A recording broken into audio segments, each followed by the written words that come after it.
Hey guys, how you doing today? Today, I got a couple of things I want to talk about today. I guess I'll start with Jagmeet Singh gets kicked out of the Parliament because he rightly calls the Bloc Quebecois MP, who is blocking a bill that could help investigate and prevent claims of racism in Canada. What I find really interesting about this is that no one's going after the MP. The MP seems to be like perfectly protected, not only by the Parliament, who removed Jagmeet Singh for accurately and rightly calling a racist, because that's the only reason to stand against this kind of legislation. But the media is also protecting this Bloc Quebecois MP. There's no pressure being put on them. There's no questions being asked. There's no interview being done. When we talk about structural systemic racism in Canada, do you need a better example? Jagmeet Singh he went on to do a 30-minute interview, and he spoke about the event and his position. And it was 30 minutes long, so I don't recommend watching the whole thing, but I do recommend finding it and watching at least like you only really need to watch the first couple of minutes before you realize, like, oh man, like, this is a guy that's deeply tied to this issue. He's talking honestly and openly about it. He's talking from his heart. He's genuine.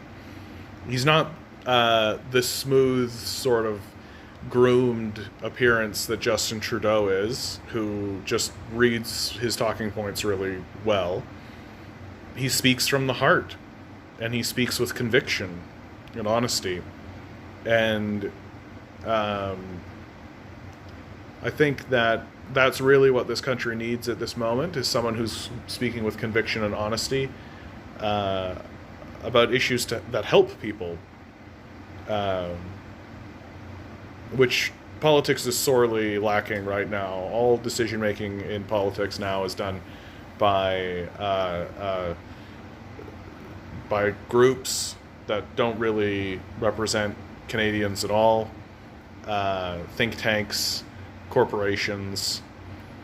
There really isn't a politician on the stage that actually cares about the average lived experience of the Canadian person.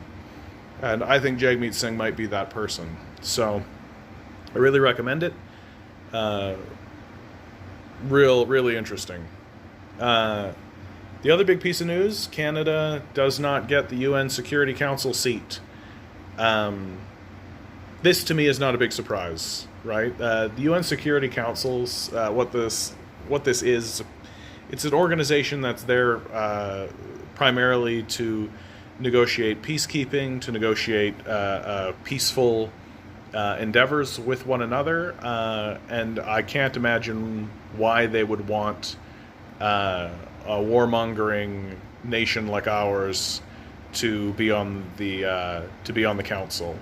I mean, Canada is an arms dealer to Saudi Arabia, who is actively involved in several genocides against Oman and Yemen, actively sending in troops and arms to oppress those people. Forget about the assault on First Nations unceded land, like the Wet'suwet'en people. I'm sure I'm mispronouncing that, and I apologize for that. There's a First Nations tribe in BC that lives on unceded land that an oil company is just trying to jam a pipeline through, and the Canadian government's response is send in the RCMP to unceded land, which is essentially an invasion of a foreign country. So not only are we an arms dealer to one of the most oppressive dictatorships on the planet right now, we are also actively involved in a war of aggression against a foreign nation. So I can't possibly imagine why the UN Security Council wouldn't want us to sit on the board. There are also geopolitical reasons, right? Like, we're a vassal of the United States and its empire. So an extra vote for America could really tip the balance, right? There's only 15 members that sit on the council, 5 of them permanent: China, Russia, the United States. There's 2 others, of course, they slipped my mind. But to give you a sense, some of the non-permanent members are like Germany and Vietnam, which Vietnam surprised me, but. And so adding Canada to that list is basically just adding another vote to America, and I think the UN Security Council rightly denied it because Canada does not deserve to sit on a peacekeeping board. We're not peacekeepers. We're very much engaged in wars of aggression. We're very much involved in America's fascist wars throughout the globe. We're not good guys. Like, this false narrative that we've always been taught, this idea of, the Canadian Mountie being this sort of good, noble person, right? Just RCMP officers have done some of the worst stuff in the country. Oh, sorry guys, my nose is so friggin' itchy. And this new kind of Black Lives Matter movement is doing a good job to shine light on these sorts of things. But, like, we're in this moment in like globally where we're talking about systemic racism, and we have some of our leaders. Doug Ford, the hack sociopath, Doug Ford has stood up and said that there's no systemic racism in Canada. I think you have to be a psychopath to say that. I really do. Read about the 60s scoop, right? Literally take 5 minutes, do a Wikipedia search, and look at the 60s scoop and realize that the last residential school, like, we're literally talking about RCMP officers and clergymen from the Catholic Church kicking in people's doors and kidnapping their children, throwing them into white schools, shaving their heads, giving them Christian names, and refusing to teach them their culture. The Supreme Court of Canada called this a genocide, and it's absolutely correct. It happened in the 60s, and the last residential school was closed in 1984. So anybody that wants to stand up in front of me and say that there's no systemic racism in Canada, not only do I think you're a racist, I think you're probably at best a sociopath. You're probably likely a psychopath, because you're definitely interested in hurting other people, and you're not interested in anything else, obviously. I think, on this thread, why not? Why not talk about the leadership debates?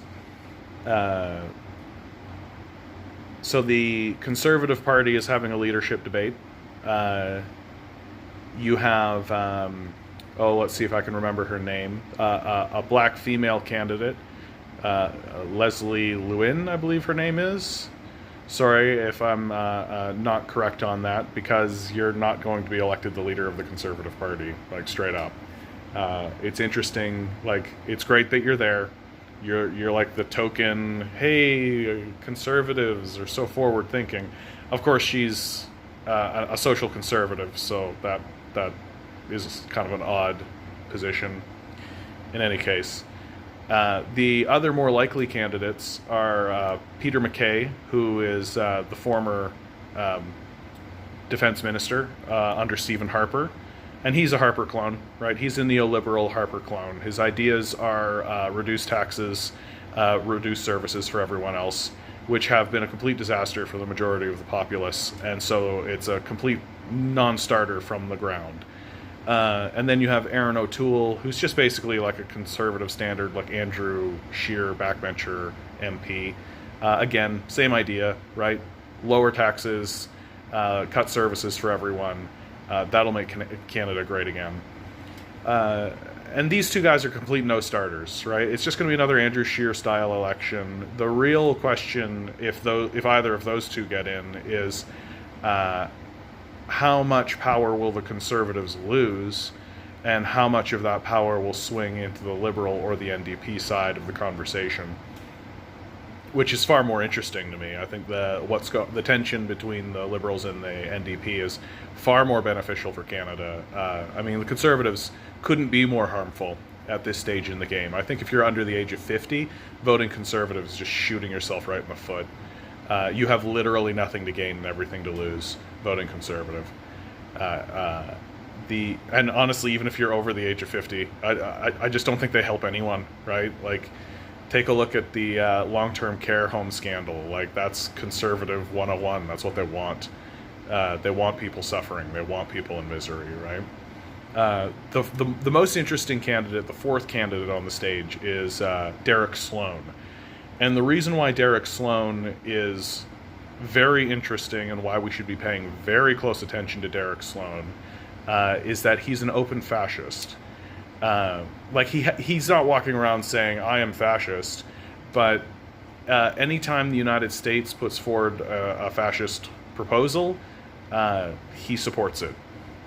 He is an open racist. He has said some extremely racist things. He wants to, he supports gay conversion therapy. He wants to reignite the abortion conversation here in Canada.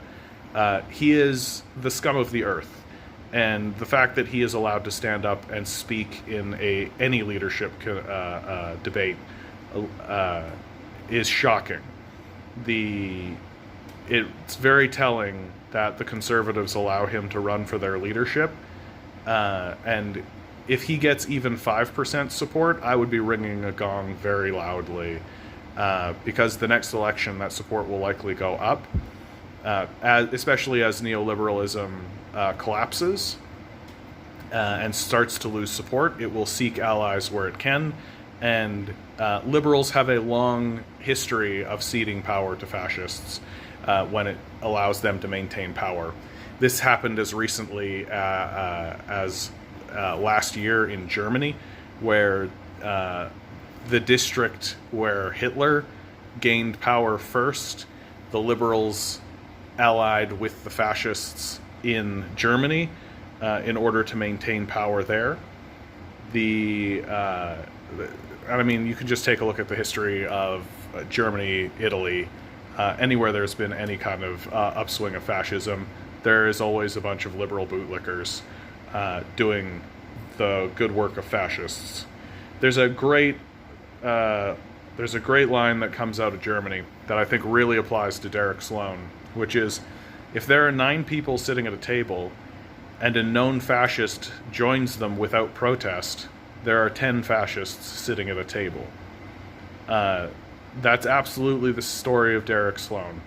The idea that he is able to stand up in front of the Conservative Party membership and not be booed off the stage or chased off the stage is extremely telling, right? If a fascist stood up in front of you and started espousing his fascist doctrine, and your buddies said, hold on, let's listen to what the man has to say, you should find some new friends.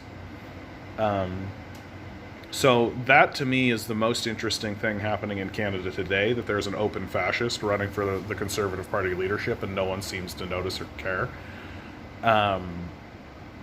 And I'm sure he won't get the leadership this time around, but there's an election every 4 years, right? And he's going to still be a fascist then.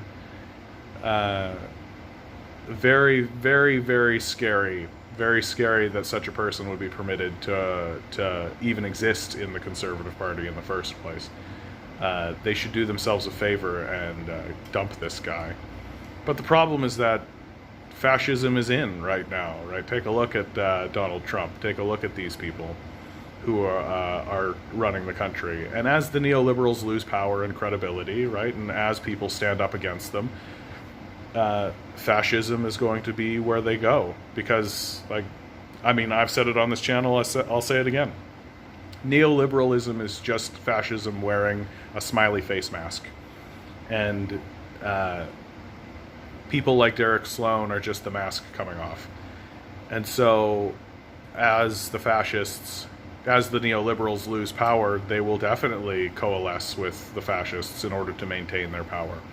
And they will definitely concede power to the most abhorrent doctrines. This is how people like Mussolini and Hitler come to power, right? Like, Hitler didn't have majority support in his country, right? He only had like 30, about the same amount of support as the conservatives have. It's because the liberals in that country kowtowed and bent the knee that they were able to seize power and do what they did.